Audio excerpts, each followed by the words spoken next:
తెలంగాణ బీజేపీలో ఆసక్తికరమైన చర్చ జరుగుతూ ఉంది. అధ్యక్ష పదవి వద్దు, ఎమ్మెల్సీ ముద్దు అంటూ అధ్యక్షులుగా ఉన్న ఎన్ రామచంద్రరావు అంటున్నట్టుగా వార్తలైతే వస్తూ ఉన్నాయి. ఎన్ రామచంద్రరావు గతంలో గ్రాడ్యుయేట్ ఎమ్మెల్సీ హైదరాబాద్, రంగారెడ్డి, మహబూబ్ నగర్ సంబంధించిన గ్రాడ్యుయేట్స్ ఎమ్మెల్సీగా ఉండేది. మళ్ళీ ఇప్పుడు ఆ ఎన్నికలు రావడంతో తాను అధ్యక్ష పదవి కాదని ఎమ్మెల్సీగానే నేను వెళ్తాను, పోటీ చేస్తాను, గత అనుభవాలు మళ్ళీ నన్ను గెలిపిస్తాయి అంటున్నారు ఎన్ రామచంద్రరావు. ఇప్పటికే పార్టీలో అంతర్గత విభేదాలు తారస్థాయికి చేరాయి. తెలంగాణలో బీజేపీ టార్గెట్ పెట్టుకొని తెలంగాణలో అధికారంలోకి రావడమే లక్ష్యంగా పెట్టుకొని తెలంగాణ బీజేపీ పనిచేస్తున్న వేళ అధ్యక్షులే అధ్యక్ష పదవి వద్దు, ఇటు ఎమ్మెల్సీఏ ముద్దు అనే నేపథ్యంలో ఉన్నట్టుగా తెలుస్తూ ఉంది. తనపైన చాలా భారం పడుతూ ఉందన్నట్టుగా కొంత అసంతృప్తిలో రామచంద్రరావు ఉన్నట్టుగా తెలుస్తూ ఉంది.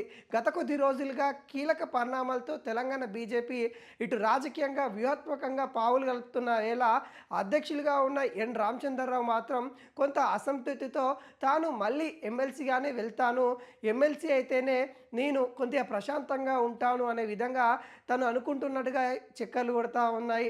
ఎందుకంటే తాను గతంలో రంగారెడ్డి, హైదరాబాద్, మహబూబ్ నగర్ సంబంధించిన గ్రాడ్యుయేట్ ఎమ్మెల్సీగా తను పోటీ చేయడం కావచ్చు, గెలవడం కావచ్చు కొంత అనుభవం ఉంది. కాబట్టి మళ్ళీ గ్రాడ్యుయేట్ ఎన్నికలలో బీజేపీ ఖచ్చితంగా గెలవాలి కాబట్టి తానైతే సమర్థుడని, తానైతే కొంత గెలిచే అవకాశాలు ఎక్కువ ఉంటాయని, ప్రజల్లో బీజేపీ నాటుకుపోతుందని, ఈ సమయంలో అక్కడ కీలకమైన నేత అవసరమని, అది తానైతేనే బాగుంటుంది, పార్టీ అధ్యక్షులుగా మరికొంతమందికి అవకాశం కలిగించాలి అన్నట్టు ఇటు అధిష్టానాన్ని వేడుకున్నట్టుగా తెలుస్తూ ఉంది. కానీ అధిష్టానం మాత్రం కొంత ససమీర్ అన్నట్టుగా తెలుస్తూ ఉంది. ఇప్పుడు అధ్యక్ష పదవి మారిస్తే మాత్రం కొన్ని కీలక పరిణామాలు చోటు చేసుకే అవకాశాలు అయితే ఉన్నాయి. వేరే వారికి ఆ పదవి ఇవ్వడం వల్ల కొంత పార్టీ విచ్ఛిన్నమయ్యే అవకాశాలు అయితే ఉన్నాయి. ఇప్పటికే ఎన్ రామచంద్రరావుని పార్టీ అధ్యక్షులుగా నియమించినప్పుడే కొన్ని పరిణామాలు మనం చూసాం. ఏదైతే గోషామహల్ ఎమ్మెల్యే రాజాసింగ్ లాంటి వాళ్ళు కూడా పార్టీకి రాజీనామా చేయడం జరిగింది. అధిష్టానం కూడా ఆ రాజీనామాను ఒప్పుకోవడం జరిగింది. ఇలా కొంత విచ్ఛిన్నమైన అంతర్గత విభేదాలతో ఉన్న తెలంగాణ బీజేపీ ఇప్పుడిప్పుడే సద్దుమణుగుతుంది అనుకునే వేళ ఇప్పుడు అధ్యక్షులుగా ఉన్న ఎన్ రామచంద్రరావు తాను ఎమ్మెల్సీ అయితేనే బాగుంటుంది, నేను ఎమ్మెల్సీగా వెళ్తాను అన్నట్టుగా చెప్తున్న నేపథ్యం కనబడతా ఉంది. అయితే అధిష్టానం మాత్రం ఇప్పుడు దానికి ససెమీర్ అంటున్న నేపథ్యం కనబడతా ఉంది. అసెంబ్లీ ఎన్నికల దాకా మీరే ఉండాలి, మీరైతేనే సమర్థంగా పనిచేస్తారు, వేరే వారికి ఇస్తే మళ్ళీ విచ్ఛిన్నమయ్యే అవకాశాలు ఉన్నాయి. కాబట్టి ఇప్పుడు వచ్చే జిహెచ్ఎంసీ ఎన్నికలు మనకు టార్గెట్, తర్వాత వచ్చే అసెంబ్లీ ఎన్నికలు కూడా మనకి కీలకంగా మారబోతూ ఉన్నాయి, మనమే అధికారంలోకి వస్తాము అన్నట్టుగా తనకి నచ్చజెప్పే ప్రయత్నాలు చేస్తున్నట్టుగా తెలుస్తూ ఉంది.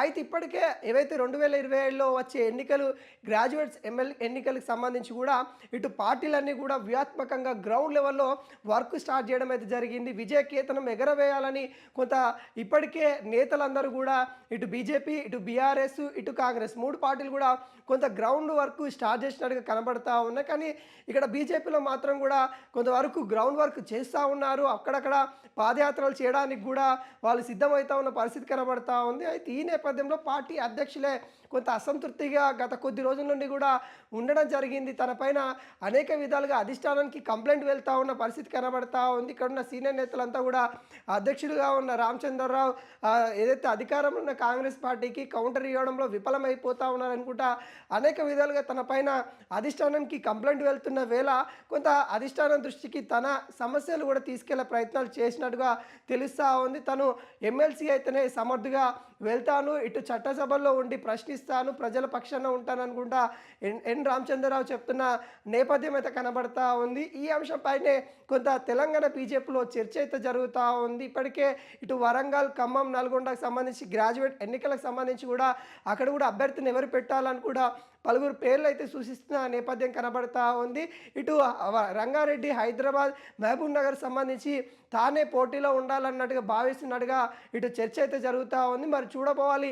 మరి బీజేపీ అయితే మాత్రం ఇప్పటికే కొంత వ్యూహాత్మకంగా ముందుకెళ్తా ఉంది. ఎందుకంటే గతంలో ఇటు ఎమ్మెల్సీ ఎన్నికలలో ఘన విజయం సాధించడం మనం చూసాము. 2 స్థానాల్లో ఘన విజయం ఎమ్మెల్సీగా, ఇటు ఉపాధ్యాయులకు సంబంధించిన ఎమ్మెల్సీగా, పట్టభద్రులకు సంబంధించిన ఎమ్మెల్సీగా కొంత విజయం కేతన ఎగరవేసింది. కాబట్టి ఇప్పుడు మరోసారి అలానే ఎగరవేయాలనే ఆలోచనలో ఇటు బీజేపీ ఉన్న నేపథ్యం కనబడతా ఉంది. కాకుంటే ఎన్ రామచంద్రరావుకి ఆ అవకాశం లేదు. తననే కొంత సీనియర్ నేతలు ఎవరైతే సమర్థులని మీరు భావిస్తున్నారో వాళ్ళనే నియమించి గెలిపించండి అంటూ అధిష్టానం అయితే ఎన్ రామచంద్రరావుకి చెప్పినట్టుగా తెలుస్తా ఉంది.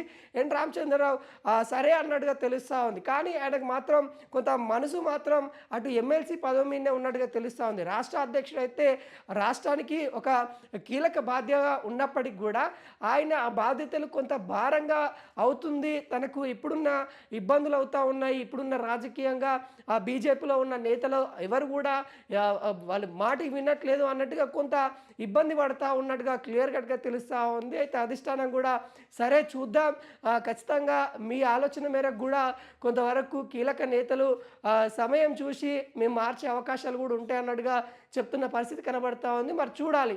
మరి ఎన్ రామచంద్రరావు కోరిక నెరవేరుతుందా? ఎమ్మెల్సీగా వెళ్ళాలని భావిస్తున్నట్టుగా తెలుస్తా ఉంది. మరి ఆ పోటీకి సిద్ధమవుతారా? లేకుంటే మరొక నేతకు అవకాశం ఇస్తారా అనేది గూడా చూడాల్సిన పరిస్థితి కనబడతా